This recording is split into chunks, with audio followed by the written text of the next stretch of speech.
Louisiana beer reviews. Carbox Southern Wheat Belgian Style White Ale, sort of like their version of Blue Moon. 5.4% alcohol, 10 IBUs, very similar to Blue Moon. This is brewed in Houston, Texas by Carbox Brewing.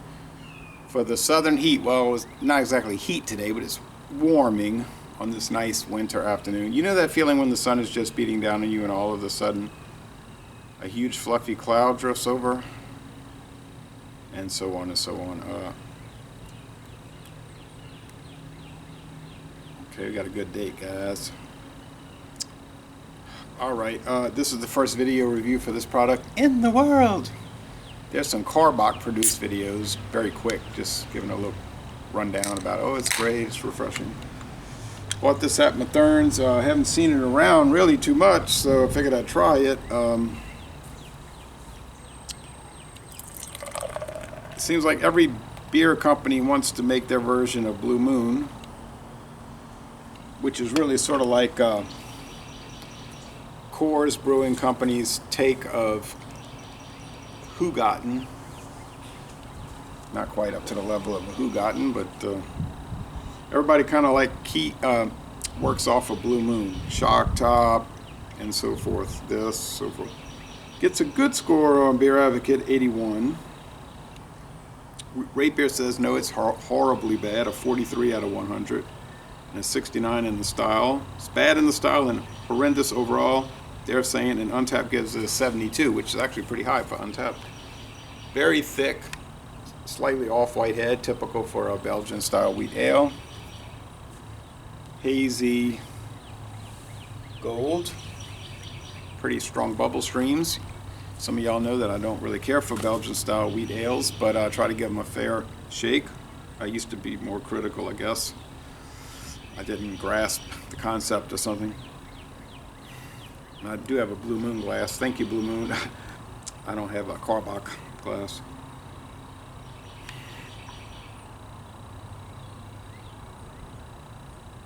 They actually gave me one at the brewery, and I broke it on the brewery tour. Well, I set it down, and somebody actually kicked it, and it went over the ledge, and hit the ground and smashed on the bottom floor. Kind of a bizarre incident, but I didn't know where to put it and then take the photo. I don't know why they would let people take a glass on a brewery tour. So that was my loss. I could see taking a plastic cup, drinking on a tour, okay, fine, but a glass in a production unit? Maybe I caused the policy change, I don't know. Spongy off-white head. Okay, taste. Aroma. Just typical pungent, slightly spicy wheat ale. Now they say the oranges are from the Rio Grande Valley. It says that somewhere on here. Yeah, brewed with Rio Grande Valley citrus. Didn't say oranges, say citrus. Okay, some kind of citrus fruit.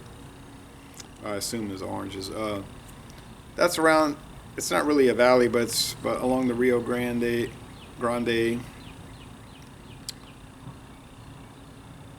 Brownsville, Progreso, Roma, Texas. You know the area up to Laredo.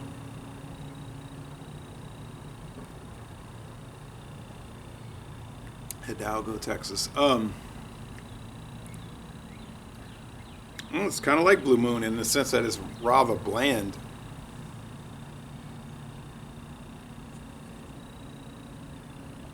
Slight citrus, yeah, tart bite from citrus. Bitterness units like a 10, so really no hop action happening. Standard white wheat bread, that brand, it's a real brand. Somebody made fun of me one time, like, oh yeah, sure. I'm like, it's a brand, white wheat bread, look it up. Before you say too much and look shamed.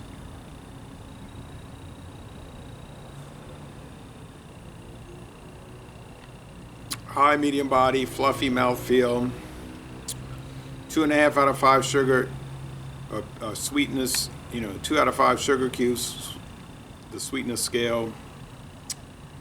at the most 1 out of 5 hop cones, but it really isn't that high. It's not hitting a 1 out of 5, not even 20%. No way. 10, yeah. 10 out of 100. Dry finish. Now, is it better or worse than Blue Moon? I don't know. I'd have to do a blind taste test. I've never done that with any of these, but I'd have to go Shock Top,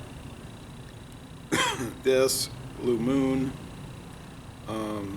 Hugotten. I think Hugotten would beat them all, even though it's lower ABV.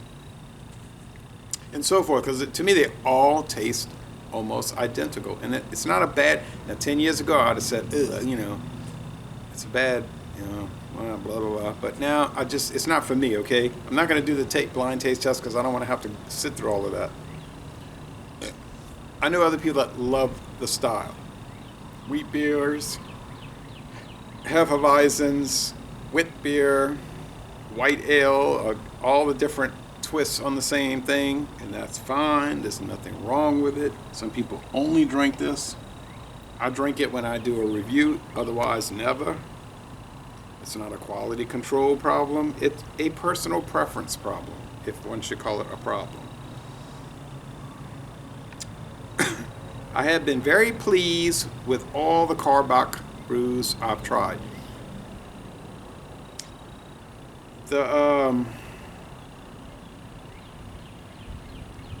one that's made obviously for like the Houston Astros, and they sell it at all the Astros games looking like their old 1970s to 90s jerseys with all the color levels.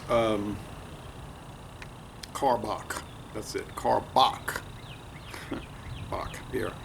Obviously trying to rival Shiner. I wasn't too pleased with that one. I thought it was very bland, but it makes perfect sense because if they're trying to key off of Shiner Bach, it's very bland. Given those two, which one would I pick?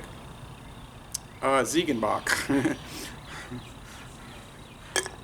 Or Amber Bach from Michelob. And neither one of those is exactly setting the world on fire with flavor, but they're better. But oh well. How does this one score?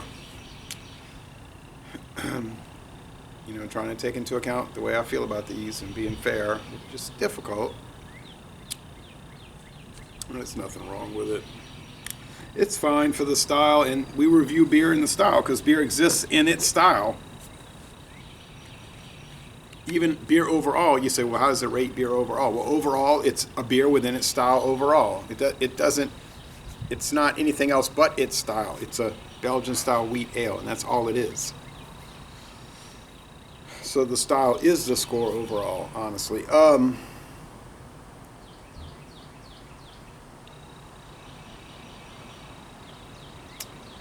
Yeah, no problems. I mean, can't see why I wouldn't give it 92 out of 100, 9.2 out of 10, A minus, an excellent beer, and can't say scoring something an A minus excellent is bad. A 92 out of 100 is a long way from bad. So if you like wheat beers, this could be one that would really interest you and probably almost assuredly please you. So laissez les bon temps relais, and I'm going to end this review by saying y'all go to Houston, Texas, and tour the Karbach Brewery, which is actually very easy to find.